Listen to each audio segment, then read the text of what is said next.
اعوذ باللہ من الشیطان الرجیم بسم اللہ الرحمن الرحیم۔ السلام علیکم پیارے بچوں، کیسے ہیں آپ سب؟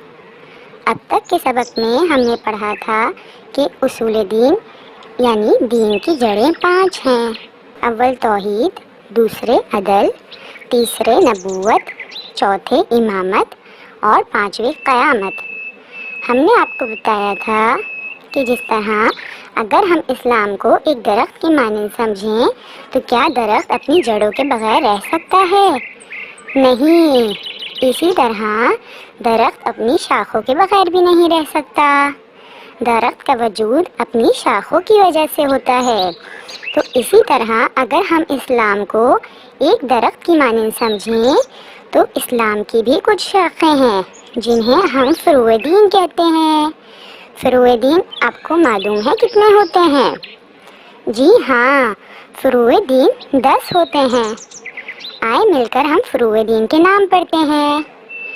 اول نماز، دوسرے روزہ، تیسرے حج، چوتھے زکوٰۃ، 5ویں خمس، چھٹے جہاد، 7ویں امر بالمعروف، 8ویں نہی عن المنکر، 9ویں تولا اور 10ویں تبرع۔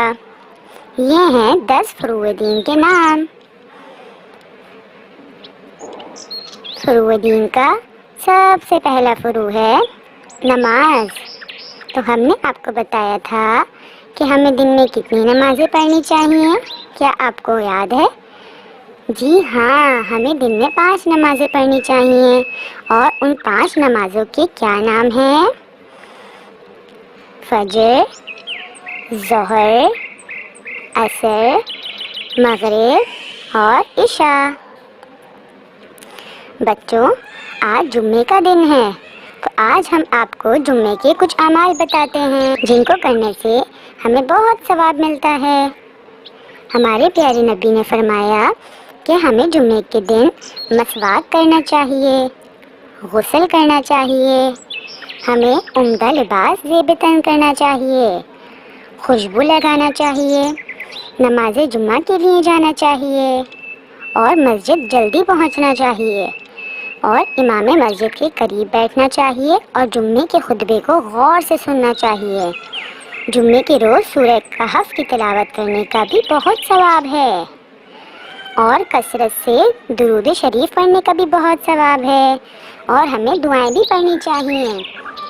اور ہمارے پیارے نبی نے فرمایا ہے کہ جو شخص بھی مجھ پر سب سے زیادہ درود پڑھے گا وہ قیامت میں میرے سب سے قریب ہوگا۔ بچوں، آج ہم آپ کو جمعے کے دن کی خصوصیات بھی بتاتے ہیں۔ اسی دن جنت میں ہم اللہ تعالیٰ کا دیدار کریں گے۔ اسی دن قیامت قائم ہوگی، اور جمعے کے ہی دن دین اسلام مکمل ہوا تھا، اور جمعے کے دن جہنم کی آگ کو ٹھنڈا کر دیا جاتا ہے، اسے بھڑکایا نہیں جاتا۔ اسی طرح جمعے کے دن جہنم کے دروازے بھی بند کر دیے جاتے ہیں، اور جمعے کے دن نئے کپڑے پہننا بھی مستحب ہے۔ بچوں، آپ کو جمعے کے دن کے کچھ تاریخی واقعات معلوم ہیں؟ اسی جمعے کے دن قیامت قائم ہوگی، اور اسی جمعے کے دن ہمارے پیارے مولا حضرت علی علیہ السلام کی ولادت ہوئی تھی۔ جمعے کے ہی دن فرعون اپنی قوم کے ساتھ غرق ہو گیا تھا۔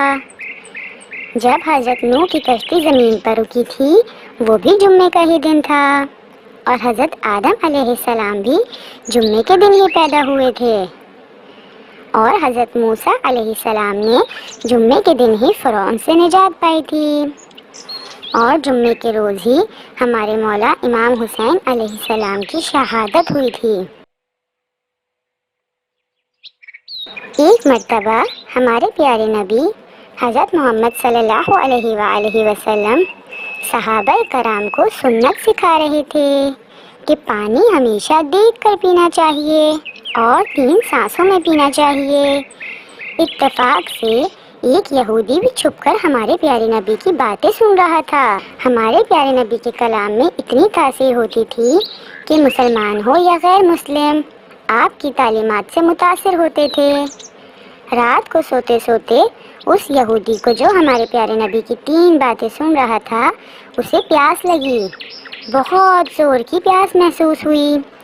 جب اس یہودی کو پیاس لگی تو اس نے اپنی بیوی سے بولا کہ مجھے اچھی طرح دیکھ کر پانی پلاؤ۔ بیوی بولی، آج آپ یہ کیسی باتیں کر رہے ہیں؟ رات ہو گئی ہے، میں چراغ بجھا چکی ہوں، اب رات کے وقت پانی کیسے دیکھ کر لاؤں گی؟ آپ ایسے ہی پی لیجئے، پانی تو صاف ستھرا ہے، ہمارے گھر کا ہی ہے۔ یہودی کو بڑا غصہ آیا، بیوی سے بولا کہ چراغ جلاؤ اور روشنی میں مجھے پانی دیکھ کر پینے دو۔ بیوی نہیں اٹھی، مگر پھر آخرکار یہودی خود اٹھا اور چراغ روشن کیا۔ چراغ کی روشنی میں اس کی بیوی نے دیکھا کہ اندھیرے میں جو پانی وہ اپنے شوہر کے پینے کے لیے لائی تھی اس میں ایک کالے رنگ کا بچھو تیر رہا ہے۔ یہودی بھی دیکھ کر حیران رہ گیا، اس پانی میں سیاہ بچھو تیر رہا تھا۔ بیوی کو اس نے تمام ماجرا سنایا کہ کس طرح اس نے چھپ کر رسول صلی اللہ علیہ وآلہ وسلم کی باتیں سنی تھیں کہ پانی ہمیشہ دیکھ کر پینا چاہیے۔ صبح کو وہ یہودی ہمارے پیارے نبی کی خدمت میں حاضر ہوا اور رات کا واقعہ آپ صلی اللہ علیہ وآلہ وسلم کو سنا دیا۔ ہمارے پیارے نبی نے تبسم فرمایا۔ یہودی بولا، اے اللہ کے رسول، جس مذہب کی احتیاط انسان کی جان بچا لے تو وہ مذہب خود پورے انسان کو دوزخ کی آگ سے کیوں کرنا بچائے گا؟ اتنا کہہ کر وہ یہودی کلمہ پڑھ کر مسلمان ہو گیا۔ تو بچوں، آپ نے دیکھا کہ کس طرح غیر مسلم بھی ہمارے نبی کی تعلیمات پر عمل کرتے تھے۔ تو ہمیں بھی اللہ تعالیٰ سے دعا کرنی چاہیے کہ اللہ تعالیٰ ہمیں بھی نبی کی تعلیمات پر عمل کرنے کی توفیق عطا فرمائے۔ ہم پھر حاضر ہوں گے ایک نئے سبق کے ساتھ، تب تک کے لیے اللہ حافظ۔ اپنا اور اپنے گھر والوں کا خیال رکھیے گا۔